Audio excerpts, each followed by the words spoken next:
Tujuh pangeran neraka yang mewakili dosa besar manusia dan iblis makhluk yang paling jahat dari antara yang paling jahat. Tujuh pangeran neraka ini juga dikenal dengan sebutan The Seven Prince of Hell. Disebut-sebut sebagai tujuh iblis terkuat.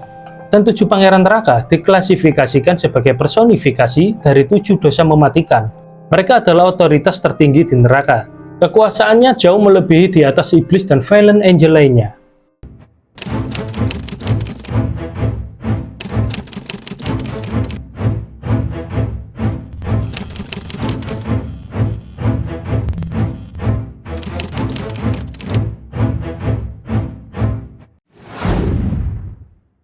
Sebelumnya, siapa sih sebenarnya tujuh pangeran neraka ini? Kok mereka itu bisa sangat kuat cuy? Sampai-sampai menjadi iblis terkuat dari iblis-iblis lainnya. Sebenarnya iblis-iblis ini adalah malaikat yang jatuh bareng Lucifer saat mereka memberontak menentang Tuhan dan menciptakan perang di surga. Namun saat mereka jatuh dari surga dan kehilangan kasih karunia-Nya, masing-masing makhluk itu terpelintir dan diubah menjadi kekejian yang mengerikan. Fallen angel atau para malaikat jatuh yang menjadi iblis ini mutusin buat bentuk pemerintahan dan pengen berkuasa cuy. Kemudian mereka sepakat dan bersaing untuk menentukan siapa yang berkuasa dan yang paling kuat di antara mereka. Dan Lucifer lah yang berkuasa dan yang paling kuat saat itu. Lucifer bikin yang lain tunduk di hadapannya cuy. Dia juga pengaruhin iblis lainnya pakai bujukan seperti mengintimidasi mereka. Nah akhirnya selama bertahun-tahun neraka terorganisir oleh Lucifer. Dia akhirnya bikin dewan yang disebut sebagai tujuh pangeran neraka. Dan tiap-tiap mereka akan memerintah atas wilayahnya masing-masing. Tiap-tiap pangeran juga bertanggung jawab atas rakyat dan tanah mereka sendiri. Tujuh pangeran neraka ini adalah penguasa tertinggi di neraka cuy. Yang kedudukannya di atas Arskosia, 6 perwira agung, dan semua iblis serta malaikat jatuh lainnya yang tinggal di dalam lubang itu. Seiring waktu mereka tumbuh kuat dan menguasai seluruh neraka. Tujuh pangeran neraka ini juga personifikasi dari tujuh dosa mematikan, yaitu dosa-dosa fatal yang dilakukan oleh umat manusia. Tujuh dosa besar yang terdiri dari kesombongan, ketamakan, iri hati, kemarahan, hawa nafsu, kerakusan, dan kemalasan. Oke, gua bakal ngeklasifikasikan tujuh iblis yang menurut Peter Binsfeld. Peter Binsfeld, seorang uskup Jerman dan seorang sarjana agama yang lahir di Jerman pada tahun 1545. Dia dianggap sebagai orang yang cerdas, ahli dalam agama, dan unsur supranaturalnya. Jadi Peter Binsfeld ini, dia dari Jerman, berkesempatan untuk pergi ke Roma. Dan dia itu belajar tentang teologi. Teologi itu adalah ilmu tentang pengetahuan Katolik dan Kristen cuy. Dia menulis sebuah karya berjudul Confessions of Warlock and Witch, 1589, yang berisi pengakuan dari orang-orang yang diduga sebagai penyihir. Di kekacauan tentang penyihir ini, dia menerbitkan daftar iblis yang dia yakini sebagai pangeran atau penguasa neraka.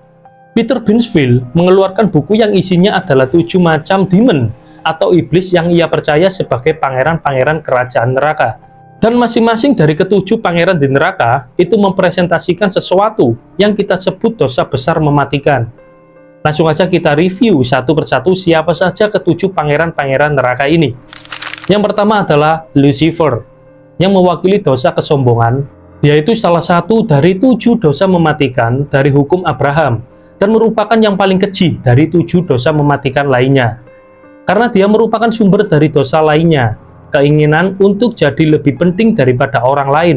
Pokoknya dia itu cinta yang berlebihan terhadap dirinya sendiri cuy. Lucifer terkenal sebagai makhluk yang paling indah dari semua makhluk surgawi.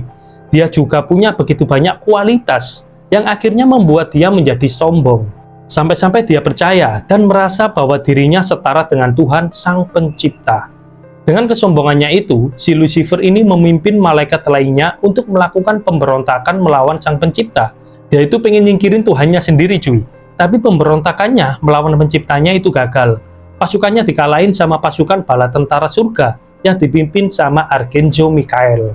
Dan setelah kekalahannya, Lucifer dan malaikat pemberontak lainnya diusir dari surga dan dibuang ke neraka, yang biasa disebut dengan Fallen Angel. Banyak yang menganggap kalau Lucifer ini adalah penguasa dari 7 iblis utama, dan bahkan banyak juga yang menganggap kalau Lucifer dan setan itu sama. Tapi banyak juga yang nggak setuju, karena setan dan Lucifer itu adalah entitas yang berbeda cuy. Pangeran neraka yang kedua adalah Mammon. Namanya diterjemahin sebagai uang. Dia dipersonifikasikan sebagai keserakahan dan merupakan raja iblis yang mulia, yang penuh ketamakan, kekayaan, kelimpahan, kemakmuran, dan ketidakadilan. Keserakahan adalah dosa yang tidak pernah bisa dipuaskan. Seseorang bakalan pengen lebih banyak dan lebih banyak lagi. Dalam kitab suci, Mammon nggak selalu makhluk fisik, tapi lebih ke konsep peruangan. Namun selama abad pertengahan, Mammon jadi lebih dari sekedar konsep. Dia digambarin sebagai iblis keserakahan dalam banyak karya seni dan sastra. Mammon juga lebih sering digambarkan sebagai sosok monster atau demon yang berdiri di tahta dan bergelimangan harta cuy. Dia juga disebut sebagai demon yang paling sultan. Dan karena Mammon ini adalah demon yang paling tamak, maka dia juga suka memperbudak orang lain. Pangeran neraka yang ketiga adalah Asmodeus, demon perwakilan hawa nafsu. Dia salah satu dari 7 dosa mematikan dari hukum Abraham yang keinginan yang kuat untuk hal seksual. Dosa seksual atau yang berhubungan dengan perzinahan cuy. Tapi juga bisa keinginan kuat akan hal non-fisik kayak kemewahan, kekuasaan, dan obat terlarang.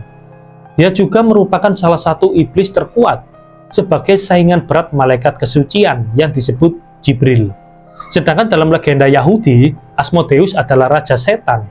Asmodeus sendiri sering digambarkan mempunyai 3 kepala, satunya kepala kuda, satunya lagi kepala manusia yang ada mahkotanya, dan satu lagi kepala domba. Sebagian besar pengetahuan tentang Asmodeus itu berasal dari kitab Taubat, dan juga beberapa cerita Talmud seperti pembangunan kuil Salomo atau Sulaiman. Asmodeus menyebarkan nafsu ke seluruh negeri, dari rakyat jelata sampai raja dan ratu. Asal-usulnya ditemuin pada manusia dari kota Sodom. Manusia ini adalah raja dari kota Sodom. Dosa Asmodeus membuat seluruh kota dan penduduk Sodom ini menjadi bejat, sehingga kota itu menanggung murka Tuhan dan akhirnya dihancurkan. Dalam kitab Taubat, dia jatuh cinta sama seorang wanita yang bernama Sarah. Dia mencegah Sarah menikah dengan orang lain. Dia juga membunuh 7 suaminya pada malam pernikahan mereka cuy.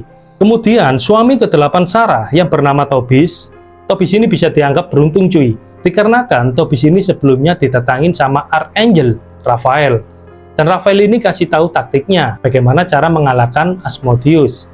Dan saat Tobis mau melakukan hubungan dengan Sarah, si Asmodeus ini datang. Tobis kemudian melakukan cara buat ngusirnya, yang sesuai dengan apa yang dikatakan Raphael. Tobis membakar hati ikan di atas bara api, dan baunya itu bikin Asmodeus ini nggak tahan cuy, dan dia akhirnya kabur. Namun pas dia kabur, Raphael datang ngalahin si Asmodeus ini. Kemudian dia diikat dalam Talmud dan Testament of Solomon. Nah, kemudian pangeran iblis neraka yang keempat adalah Leviathan, yang mewakili dosa kecemburuan atau iri hati. Mungkin iblis ini sering digambarkan sebagai monster laut yang sangat besar cuy, dan berada di laut. Hal itu disebabkan bahwa Leviathan dipercaya sebagai penguasa lautan yang melambangkan air. Leviathan, iblis yang satu ini dianggap sebagai salah satu penjaga neraka, di mana mulutnya yang besar sering dilambangkan dengan pintu neraka. Tapi Leviathan ini punya interpretasi dan makna sendiri di berbagai agama. Thomas Aquinas, yaitu filsuf Italia dan bapak Katolik, menggambarkan Leviathan ini sebagai iblis yang bertanggung jawab untuk menghukum mereka yang berdosa karena iri hati, dengan cara menelan mereka seutuhnya cuy. Lalu pangeran iblis yang kelima adalah Beelzebub, penguasa kerakusan. Nama lainnya adalah Lord of Flying karena dia bisa terbang cuy. Dalam demonologi Katolik, ia terkadang dianggap sebagai salah satu dari 3 malaikat pertama yang jatuh dari surga, bersama dengan Lucifer dan Leviathan. Beelzebub umumnya digambarkan memiliki peringkat tinggi dalam hierarki neraka. Ia berasal dari Ordo Seraphim. Dia nggak punya domain tertentu cuy. Dia sering menyebabkan manusia menyembah setan dan saling menyerang. Juga nyerah sama keinginan yang nggak bisa ditahan. Rasa laparnya nggak terpadamkan cuy. Membuatnya menjadi pemakan yang nggak kenal lelah. Kemudian pangeran neraka nomor 6 adalah Satan, penguasa kemarahan, kemurkaan. Dalam kondisi normal, marah adalah respon alami yang muncul saat melihat ketidakadilan. Namun kemarahan dalam dosa besar lebih dari itu cuy. Karena dapat menimbulkan perbuatan jahat. Mungkin aja kemarahan ini meliputi banyak hal banget, kayak kekerasan, permusuhan, dendam, atau mungkin menyakiti diri sendiri. Dan tentu aja juga menyakiti orang lain cuy. Lalu pangeran iblis terakhir yang ketujuh adalah Belphegor. Belphegor ini adalah perwakilan dari dosa kemalasan, dan dia juga dikenal sebagai penguasa api. Belphegor, sosok iblis yang akan memberikan kekayaan terhadap seseorang dengan jalan apapun cuy. Makanya sering banget orang memuja makhluk ini untuk menjadikan kaya secara instan tanpa bekerja. Dan tujuan inilah yang ingin dicapai oleh Belphegor. Karena dia bertugas untuk menghasut dan mengajak manusia bermalas-malasan.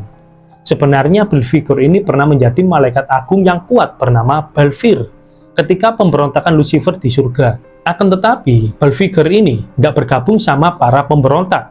Tapi salahnya juga, dia juga nggak bantuin bala tentara surga cuy. Karena sikapnya yang nggak acuh, dia dianggap sebagai pembelot dan dibuang ke neraka. Belphegor mungkin bukan iblis yang paling heboh, mengesankan, dan menakutkan. Tapi Belphegor ini sama licinnya dengan iblis utama lainnya. Nah, itu tadi 7 pangeran neraka atau Seven Prince of Hell yang mewakili 7 dosa mematikan. Tapi gua membahas menurut Peter Bensfield aja cuy.